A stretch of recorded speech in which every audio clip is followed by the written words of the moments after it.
Ezekiel Thornfield stood on the train platform with the wind cutting through his coat and a folded notice in his pocket.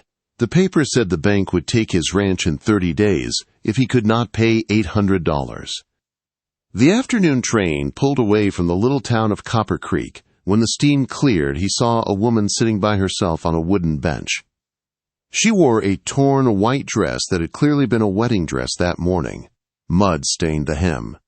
A worn carpetbag sat at her feet, its side split so letters lay scattered around her boots. The station master twisted his hat and tried to sound firm. "Ma'am, you cannot stay here. Next train is not until Thursday." The woman lifted her head. Her face was soft and round, streaked with dust and tears. Her eyes looked empty and tired. "I have nowhere to go," she said quietly. The words hit Zeke hard. His boots carried him forward before he could stop himself. One moment he was 30 feet away. The next he was standing in front of her with his hat in his hand. "What happened, ma'am?" he asked. She straightened her back like she refused to fall apart in front of strangers. "I was supposed to marry a man here. He took one look at me and decided I was not what he ordered." The station master shook his head. "Shame that. But rules are rules. You cannot camp on this platform." She bent and gathered her letters one by one, sliding each back into the broken bag. When she finished, she closed the bag and held the handle with both hands. "Where will you go?" Zeke asked. "Boston, I suppose, if they will take me back." The wind swept along the tracks, sharp with the smell of coming snow. October in these hills did not offer second chances. Zeke felt the notice in his pocket press against his ribs. 30 days, no hired hand, no family. In his other pocket lay his last $50, meant for winter feed. "Ma'am," he said slowly, "I know this is strange, but I need a wife. The ranch will not run itself. I cannot afford help, and you need somewhere to go." The station master's eyebrows jumped. The woman studied Zeke's face like she was trying to see if there was any meanness in him at all. "You are proposing to a stranger?" she asked. "Yes, ma'am." "I reckon we are both in a tight corner." She stood and set the carpetbag at her feet. "What is your name, sir?" she asked. "Ezekiel Thornfield. Folks call me Zeke." "Magnolia Pearl Whitmore," she said. "Are you a drinking man, Mr. Thornfield?" "No, ma'am." "Do you strike women?" "Never have. Never will." She gave a small nod. "I can cook, clean, and keep books. I am not afraid of work." "That is more than I deserve," he said. "You are both touched in the head," the station master muttered. Magnolia lifted her chin. "Maybe so, but we are also both stranded." "What exactly are you offering, Mr. Thornfield?" she asked. "Marriage. Today, if you will have it. We can sort the rest out together." "Why today?" He pulled the foreclosure notice from his pocket and handed it to her. "Because I am about to lose everything I have. Maybe together we can save some of it." She read the page quickly, eyes moving with the ease of someone used to ink and paper. "Is there a preacher in town?" she asked. "Yes, ma'am." "Reverend Hayes." "Then let us go see him." They walked down the dusty main street side by side, a worn rancher and a ruined bride with a broken bag. Faces filled the windows as they passed. The wedding took 10 minutes. Magnolia's voice stayed steady as she spoke her vows. Zeke's hand shook when he slid his mother's plain ring onto her finger. It fit as if it had been waiting for her. Magnolia held her carpetbag. Zeke offered his arm. "Ready to see your new home, Mrs. Thornfield?" he asked. She took his arm with a firm grip. "Lead the way, husband." They climbed into his wagon and turned toward the mountains. For a long stretch of road, neither of them spoke. The wheels rattled over frozen ruts. The horses' breath steamed in the cold air. As they rode, Zeke watched her from the corner of his eye. Torn dress, veil hanging in ribbons, chin still high. If this story is touching your heart already, let me know in the comments where you are watching from, and if you have ever gone through something similar. Also tell me what you would like me to improve in future stories. Near sunset, the ranch came into view. The house sat low against the hillside, roof patched, porch sagging a little. Fences leaned. The barn door hung crooked. The corral held more dust than cattle. Zeke pulled the wagon to a stop. "It is not much," he said. Magnolia climbed down, freed her skirt from a splinter, and stood in the middle of the yard. She turned slowly, taking in every broken post and empty corner. "It is honest land," she said. "That is more than some people ever get." Something eased in him at those words. They carried her bag inside together. The house was small, with bare walls and a cold stone fireplace. Dust lay on the table, and the cupboards held more empty space than food. Still, when Magnolia walked across the floor, Zeke felt the rooms change just a little, as if the ranch itself was waiting to see what this new wife would do with the broken pieces of his life. Magnolia set her carpetbag by the wall and walked straight to the kitchen. She rolled up the torn sleeves of her wedding dress and worked the pump until clean water splashed into the basin. "Good water," she said. "That is something." Zeke stood in the doorway, aware of every bare shelf and dusty corner. Magnolia opened the cupboards one by one. 3 cans of beans, a tired sack of flour, a little salt, a slab of salt pork with the edges turning bad. "It has been a hard year," he said, ashamed. She did not pity him or complain. She tied on an old apron she found on a nail and said she would see what she could do. She trimmed away the spoiled meat and cut what was left into tiny pieces. She sifted the flour, shook out the bugs, and mixed the rest with water and salt. Outside, she quickly found wild onions near the back step and brought them in. Soon the house smelled warm and rich instead of empty. She set a plate in front of him, beans cooked slow with onion and bits of pork, small biscuits hot from the Dutch oven. "You are not eating," he said. "I will," she answered, "after you." The first bite stopped his protest. The food was simple, but it loosened the knot of fear and shame inside him. For the first time in months, he felt something close to comfort. After supper, she washed every dish, scrubbed the table, and swept the floor. Only then did she turn to him. "Where do you keep your accounts?" she asked. "In the desk," he said. "Front room." She found the ledger, brought it back to the table, and sat by the fire. Zeke added wood to the hearth and watched her. Magnolia moved a fingertip down each column of numbers. She checked dates and head counts, feed bought and cattle sold. Slowly her brow creased. "You have cattle missing," she said.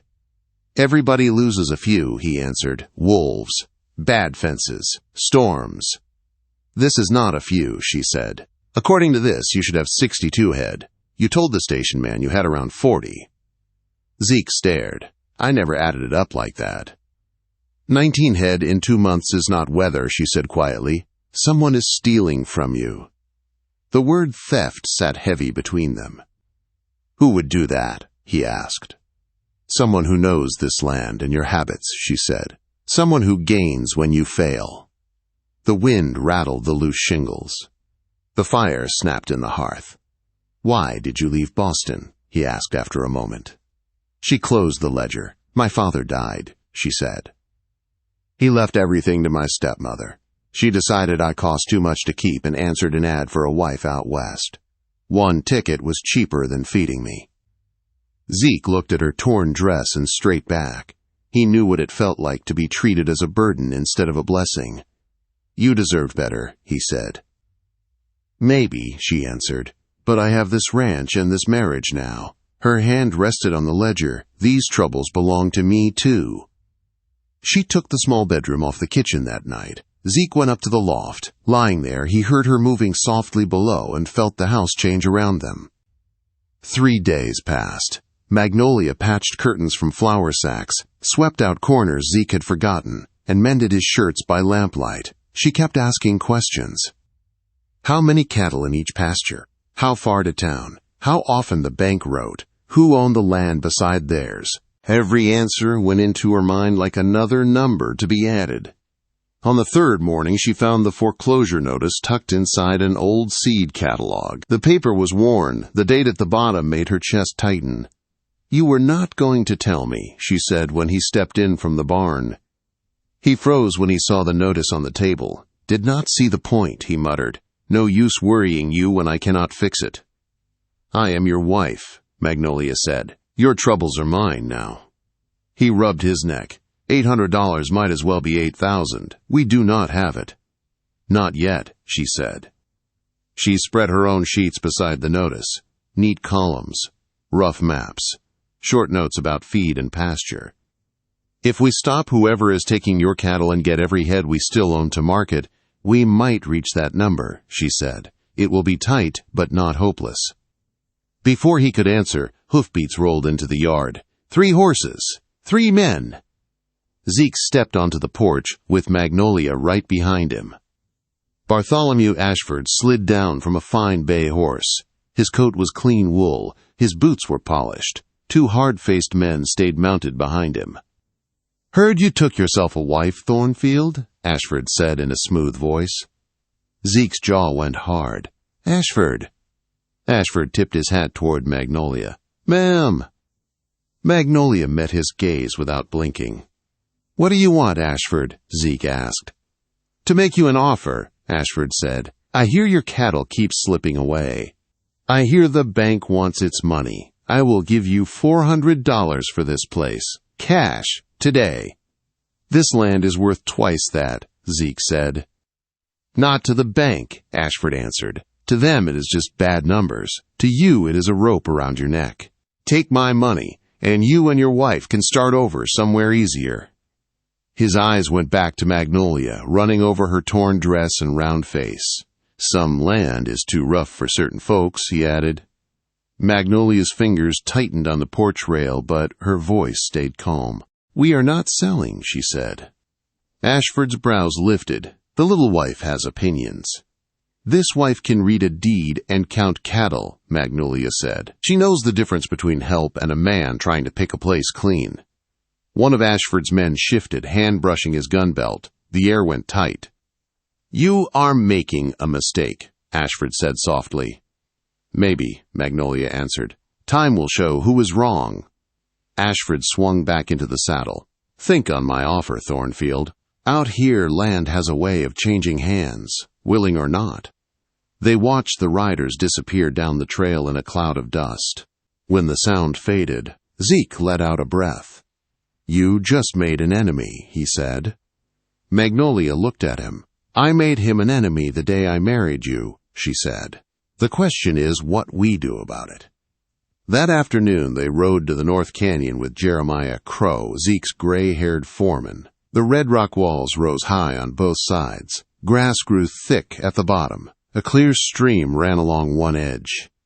Magnolia slid from her saddle and knelt by the wet sand. "Here," she said. Zeke and Jeremiah joined her. In the soft ground lay clear tracks, several horses, a long line of cattle, hoof marks going in and out of the canyon. "This is not wandering," Magnolia said. "Someone is driving your herd through here, heading south for the main trail. Once they hit that road, they vanish." Jeremiah's mouth went tight. "Rustlers," he said. Zeke stared down the canyon, feeling years of work hanging by a thread. "We cannot outgun a whole gang," he said. "No," Magnolia answered, "but maybe we can outthink them." That night she spread a rough map on the kitchen table, marking canyons and ridges with steady strokes. Zeke cleaned his rifle while the fire burned low. "They believe you are already beaten," she said. "That is their weak spot." Zeke watched his new wife planning battles she had not started but meant to finish, and something warm rose in his chest. For the first time in a long time, hope felt real. 4 days after Ashford rode away, a buggy pulled into the Thornfield yard with a clatter of wheels on frozen ground. Magnolia wiped her hands on her apron and stepped to the door. The preacher's wife climbed down, cheeks red from the cold, and held out an envelope of thick cream paper. "Harvest dance this Saturday," she said. "Whole town will be there. Thought you and Mr. Thornfield might like to come." When the buggy rolled off toward the next ranch, Magnolia turned the envelope over in her fingers. Copper Creek Harvest Social, the neat letters read. Music, supper, fellowship.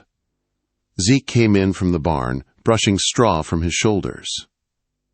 What is it? He asked. An invitation, she said. The town wants to see the strange pair that married in 10 minutes. We do not have to go, Zeke answered. Folks will only stare and whisper. They already stare and whisper, Magnolia said. If we stay away, they let Ashford tell our story for us. I would rather they look me in the eye. He studied her face, then nodded once. Then we will go. Saturday came gray and cold, with a wind that cut straight through wool and skin.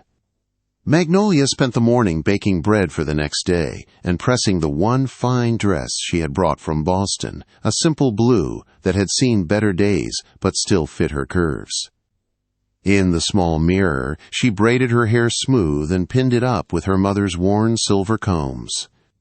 The glass showed a round face, tired green eyes, and a body no fashion plate would praise.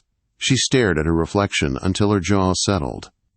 You are a wife, she told herself. You are not a shameful secret. Zeke waited in the yard, newly shaved, and wearing a clean shirt Jeremiah had loaned him. When he helped her climb into the wagon, his hand was warm around hers, steady and solid. You look nice, he said simply. So do you, she answered. Lanterns burned bright in the church windows when they reached town. Fiddle music drifted out into the chill, mixed with the smells of coffee and roasting meat. Inside, sawdust had been spread on the floor. Every family in Copper Creek seemed to be there, dressed in their best. Conversation slowed when Zeke and Magnolia walked in. Heads turned. Fans paused. Eyes slid over Magnolia's round figure and plain dress, then moved to the tall rancher at her side. The whispers started in the corners like rustling paper. Mrs. Henderson, the banker's wife, glided over in black silk and bright jewels. Her smile shone, but her eyes stayed cool. Magnolia, she said, what a pleasure to finally meet you. Such a story. Married the same day you stepped off the train. So sudden. Some folks know a good thing when they see it, Zeke said, standing close enough that his sleeve brushed Magnolia's. Mrs. Henderson's gaze drifted slowly up and down Magnolia as if measuring cloth. And what exactly did you see, Mr. Thornfield? She asked lightly. Magnolia felt the room lean in. Zeke did not hesitate. I saw a woman who can work, he said. A woman who makes a house warm and a table full with almost nothing. A woman who stands straight when trouble comes. That is what I saw. The banker's wife tipped her head, then turned her polite knife toward Magnolia. And you, dear, what did you see in Mr. Thornfield? Magnolia's cheeks burned, but her voice stayed calm. I saw a man who keeps his word, she said. A man who earns what he owns with his own hands and does not judge folks by their size or their past. For a heartbeat, the hall went quiet. Then the fiddle started again, rough at first, then stronger. People turned away, pretending not to listen while still watching from the corners of their eyes. The evening crawled by in small, careful cuts. Women with tight smiles asked where she came from, why she had no family with her, whether it was true another man had turned her away at the station. Men made half-jokes about quick weddings and desperate measures. Magnolia answered with few words and straight shoulders. Every question hurt, but she refused to bend. Zeke stayed near, his presence a steady wall. When a remark went too sharp, his jaw clenched, and the speaker suddenly remembered something to do across the room. Still, the weight of eyes and whispers pressed heavy. Near midnight, when the air inside was hot and the punch bowl mostly empty, young Tommy Morrison staggered toward them. The sheriff's son had his father's badge in his blood, and more liquor than sense in his veins.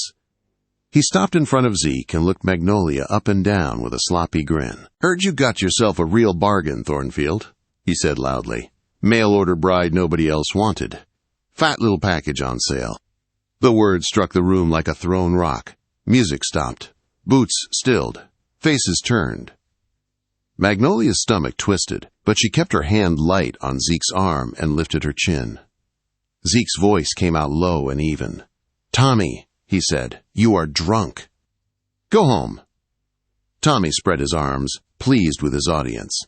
"Just telling the truth," he bragged. "Whole town knows it. I am the only one honest enough to say it." Zeke moved before the last word finished. One step forward, one sharp swing. His fist met Tommy's jaw with a crack that echoed off the rafters. Tommy hit the floor hard, blood already running from his split lip, eyes wide with shock and fear. Zeke stood over him, fists clenched, chest lifting with each breath. "Here is the truth," he said to the silent hall. "My wife is worth 10 of this boy. Any man who thinks different can say it to me." No one spoke. No one moved. Tommy's father shoved through the crowd to drag his son away, anger hot in his eyes, but his hand never touched his gun or his badge. Zeke turned back to Magnolia and offered his arm. "Ready to go home, Mrs. Thornfield?" he asked quietly. She took it. Together they walked through the parted crowd, heads high, as if the whispers slid off them like rain off a coat. Outside, the night was cold and clear.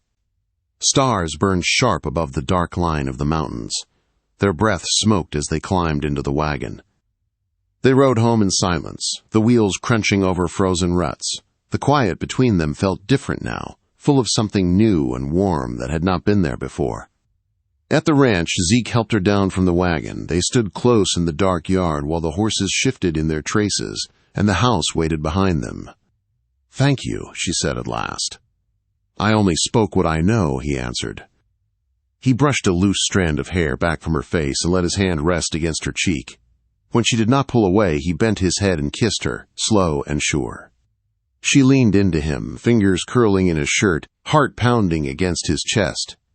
When they parted, both were breathing harder, the cold forgotten. "Tomorrow we fight," Magnolia said softly. "Tomorrow we fight," Zeke agreed. The next morning, a buggy from the bank rolled into the yard. Zeke opened the door to Mr. Peyton, who held a leather folder and would not quite meet his eyes. "The foreclosure date has moved up," Peyton said. 14 days from today." Magnolia stepped beside her husband. "That is not help," she said. "That is a noose pulled tighter." Peyton muttered that the bank must protect itself and hurried away. 14 days, Zeke said. "Then we use everyone," Magnolia answered. "Sitting still will not save us." That night, she spread the ledger and her rough maps on the kitchen table. Jeremiah sat with them while the wind shook the windows.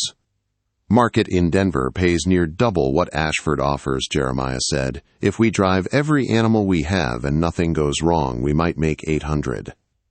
41 head, Zeke said. "That is all that is left." "Then we bet everything," Magnolia replied. "Waiting only lets them take it from us piece by piece." 2 days later, they were in the saddle before dawn, driving every cow they owned into the narrow passes toward Denver. Frost smoked in the cold air as Magnolia rode one flank with a rifle, while Zeke and Jeremiah covered the rest of the herd. By noon, the sky had gone flat gray. "Storm coming," Jeremiah warned. "We keep moving," Magnolia said. "Turning back will not pay the bank." They made a hard camp in a shallow hollow. Before dawn, the storm dropped on them. Wind screamed down from the mountains, throwing snow into their faces. The cattle bawled and bunched together. Zeke and Jeremiah rode among them, trying to keep them steady. Magnolia circled the outside. Then 4 riders appeared out of the white to the south, coming fast like men following a plan. One fired into the air on the left of the herd, another on the right. Gunshots cracked through the storm. The cattle exploded into a stampede, surging straight toward a gorge Zeke knew ended at a cliff. He spurred for the front, trying to bend the leaders aside. Magnolia pushed along the flank while Jeremiah fought the other side. The gunmen kept pace, firing over the herd to drive it faster. In the chaos, Magnolia's horse hit a hidden washout and went down. She flew sideways and hit the ground so hard the world went dark. When she dragged herself upright, pain burned in her ankle and her horse was gone with the running herd. The roar faded until the valley lay silent. A crack in the rock face ahead caught her eye. Limping, she slipped inside. The storm vanished the moment she stepped into the cave. Still air, rough timbers, rusted tools, and fresh pick marks met her. She lit a pine torch and followed a low tunnel to a small chamber where chunks of stone lay piled. Gray metal veins ran through them, heavy and dull, until she turned the light just right. Silver ore. So this is what Ashford wants, she said. She stuffed her pockets and scarf with the richest pieces, then walked the tunnel again, counting steps and turns until she could see it like a map. When the torch burned low, she went back to the entrance. By pure blessing, her horse stood shivering near the opening. Magnolia climbed into the saddle and rode straight to town. Her ankle throbbed when she reached the sheriff's office, but her voice was steady as she spread the ore and a rough sketch on his desk and told him everything. Sheriff Morrison listened, asked a few sharp questions, then locked the evidence away and said she had done right. Only then did she turn her horse toward home. 3 days after the stampede, she rode into the ranch yard. Zeke stood by the empty corral, thinner and older than before. For a heartbeat he only stared. Then he caught her as she slid from the saddle and held on like he would never let go. In the kitchen she laid the ore and her map on the table. Zeke traced the tunnel with one finger. "Under our north pasture," he said. "All of it," Magnolia replied. "He has been stealing cattle to break you and silver to make himself rich. He expects the bank to finish us tomorrow." Hooves sounded in the yard. Ashford stood on the porch with 2 men at his back, coat neat but eyes tight.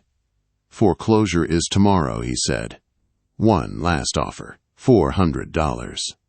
Magnolia stepped into the doorway with a piece of ore in her hand. "Better than you will get when the sheriff is done," she said. Ashford's gaze fixed on the stone. She told him she had found it in a tunnel under their land, with fresh tools and beams carved with his initials, and that the sheriff had liked seeing them. Hoofbeats sounded again. Sheriff Morrison and 3 deputies rode into the yard, badges bright in the thin sun. "Bartholomew Ashford," the sheriff called. "You are under arrest for cattle theft and illegal mining." Ashford's hand twitched toward his gun, but the deputies had theirs out first. At a sharp command, he let the weapon fall and iron cuffs closed around his wrists. Months later, the silver under their pasture was legal on paper, the bank had eased its grip, and Zeke and Magnolia were slowly rebuilding the herd. One spring day, Magnolia stood again at the Copper Creek station. When the train pulled away, it left a young woman on the bench with a carpetbag and tears on her cheeks. Magnolia knew that look. She sat beside her, listened to how a groom had refused her, then told her about a decent farmer they knew who judged by character, not by shape or past, and invited her to come home with him. Soon after, Magnolia rode in the wagon beside Zeke, while the young woman settled in the back. The road curved toward the mountains, and the ranch that had almost been lost, and they faced it together. If this story moved you, please hit the like button and subscribe for more emotional Wild West stories that will touch your soul.